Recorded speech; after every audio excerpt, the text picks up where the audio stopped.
the solitude of the deep thinker. Have you ever felt like you think too much, or feel too deeply? That being around people sometimes makes you feel lonelier than being alone? Maybe you've been called distant, too quiet, or even cold. But what if I told you that these signs might not mean something is wrong with you, but that something incredibly rare and powerful is unfolding within? You see, many of the most intelligent and self-aware people in history have one strange thing in common. They eventually detach from others, not because they hate people, but because they see something that others don't. Carl Jung, the great depth psychologist, spent his life studying the hidden architecture of the human mind, and his insights explain this mysterious withdrawal better than anyone else. In today's video, we'll explore why intelligent people often feel the need to step back from the world, not as a rejection, but as a deep inner transformation. Along the way, we'll uncover ancient wisdom from philosophy, spiritual traditions, and psychology that reveals solitude isn't emptiness, it's clarity. Stay with me to the end, because this might just change the way you see your own inner world. 1. The inner world of the intelligent mind. Carl Jung didn't define intelligence the way most of society does. He wasn't talking about IQ scores or academic accolades. Instead, he saw true intelligence as depth, the capacity to look beneath the surface of things, to question appearances, and to dwell in the uncomfortable territory of truth. And for people who possess this type of depth, the external world often begins to feel shallow. While most people operate through social scripts, small talk, gossip, the latest trends, intelligent individuals tend to see through the surface. They notice the intentions behind words, the emotional gaps between people, the contradictions in societal norms. This kind of perception isn't always pleasant.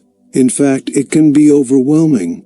Imagine standing in a room full of chatter and sensing not just what people are saying, but what they're hiding, what they're afraid of or pretending to be. Eventually you begin to crave silence, not because you dislike people, but because your mind can't unsee what it sees.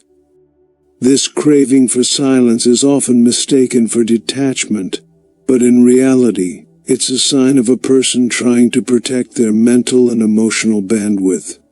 You see, for deep thinkers, every interaction carries energetic weight. If a conversation lacks meaning, it feels exhausting. If the environment is loud or chaotic, their mind starts to fragment.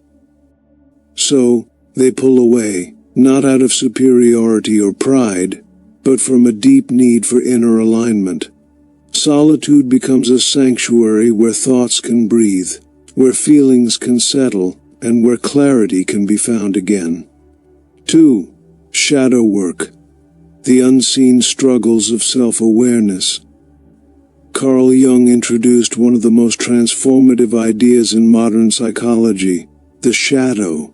It represents all the parts of ourselves we suppress, deny, or don't want to face. Our insecurities, guilt, anger, even repressed desires. For most people, these remain buried in the unconscious, shaping behavior from the shadows. But intelligent individuals, especially those with emotional depth, can't help but confront these hidden layers. They're too self-aware to ignore them. This process is known as shadow work, a form of inner excavation where a person intentionally brings the unconscious into consciousness. But this isn't a comfortable journey. It's often painful, messy, and humbling. You begin to realize that some of the things you judged in others live inside you too, that your patterns of avoidance or control come from old wounds, that your persona, the mask you wear in public, was created to protect a much more vulnerable self within. Facing these truths takes courage, and it often requires solitude. Why? Because the world rarely gives us the space to fall apart and rebuild. Intelligent people detach during this process, because everyday life doesn't allow for that kind of introspection. They need to retreat, emotionally, socially, sometimes physically, in order to process the weight of what they're uncovering. Jung said, people will do anything, no matter how absurd, to avoid facing their own soul. But intelligent people don't avoid, they lean in. And that leaning often looks like detachment from the outside, when in fact it's the deepest engagement with the self one can possibly undertake. And there's one more reason this leads to withdrawal. Once you've seen your own shadow, you start to recognize it in others. You see the masks people wear, the pain behind their perfection, the ego beneath their kindness. You stop being able to participate in shallow interactions without feeling like you're betraying your own depth. And so, you step back, not because you've disconnected from humanity, but because you're finally learning how to connect with it in a more honest way. 3. The noise of the world versus the silence of the soul. Modern life is loud, not just in sound, but in stimulation. Notifications, expectations, opinions, comparisons. Most people adapt by numbing themselves or conforming. But intelligent individuals often react differently. Their minds are so sensitive to truth that too much noise feels like a violation of their inner peace. In philosophy, thinkers like Schopenhauer and Nietzsche spoke of the herd mentality. The idea that most people follow society without question, seeking comfort in conformity. But the wise soul, they said, must walk alone. Jung echoed this by saying, loneliness does not come from being alone, but from being unable to communicate the things that seem important. And so, detachment becomes a form of rebellion, a quiet refusal to drown in the shallow. Intelligent people seek silence not as an escape, but as a return to center, to self, to stillness. It's in that stillness that true insight is born. 4. Ancient wisdom, detachment as a path to enlightenment. This isn't just modern psychology. Across cultures and centuries, the wisest minds have linked solitude with spiritual awakening. The Buddha left his palace. Jesus went into the desert. Laozi retreated into the mountains. Why? Because deep transformation requires separation. The Stoics too taught that peace comes from detaching from things we cannot control, especially public opinion and social pressure. Epictetus said, freedom is the only worthy goal in life. It is won by disregarding things that lie beyond our control. Intelligent people often resonate with this. They intuitively sense that detachment isn't apathy, it's power. Carl Jung modernized this by introducing the idea of individuation, the process of becoming your truest self by integrating all parts of who you are. This journey is deeply personal and often lonely, but it's also the most liberating path a person can walk. 5. Misunderstood but not broken. Here's the hard truth. Intelligent people who detach are often misunderstood. They may be labeled antisocial, arrogant, or emotionally distant, but that's only because society doesn't recognize the inner journey they're on. They're not running from people, they're running toward themselves.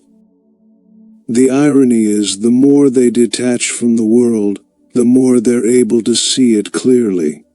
They notice things others miss, the subtleties of emotion, the undercurrents of energy, the quiet pain in others' eyes. This heightened sensitivity makes shallow interaction feel unbearable.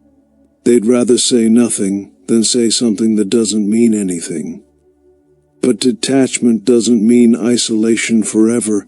In fact, many intelligent people return to the world after their inner transformation, this time with more compassion, more clarity, and a deeper capacity for real connection. They're not above others. They've simply gone inward, so they can give outward from a place of truth. 6. From loneliness to lucidity, turning solitude into strength. There's a difference between being lonely and being alone. Loneliness is a craving for something missing, but solitude is a conscious choice, a sacred space where the soul can breathe. Intelligent people often discover that the more time they spend alone, the more whole they feel. In that space they read, reflect, create, dream. They begin to build an inner world so rich that the outer world can't help but feel shallow by comparison. Jung believed this was essential to mental health, not to escape the world, but to engage with it more wisely. Who looks outside, dreams. Who looks inside, awakens. Ultimately, detachment becomes their strength, because in solitude they find truth, and in truth they find themselves. And when you know who you are, when you've faced your shadows, claimed your depth, and made peace with the silence, nothing the world says or does can shake you anymore. You're not alone in your aloneness. So if you're someone who feels deeply, thinks endlessly, and sometimes just needs to disconnect, know this: you're not broken. You might just be on the path of inner evolution. Jung, the philosophers, the sages, they all walked it too. You're in good company. And maybe the next time someone tells you you're too quiet, too distant, too deep, you'll smile. Because you'll know something they don't. The deeper you go within, the higher you rise in wisdom. If this resonated with you, make sure to subscribe, drop a comment, and share this with someone who's also walking the quiet path. There's power in solitude, and you're not alone in your aloneness.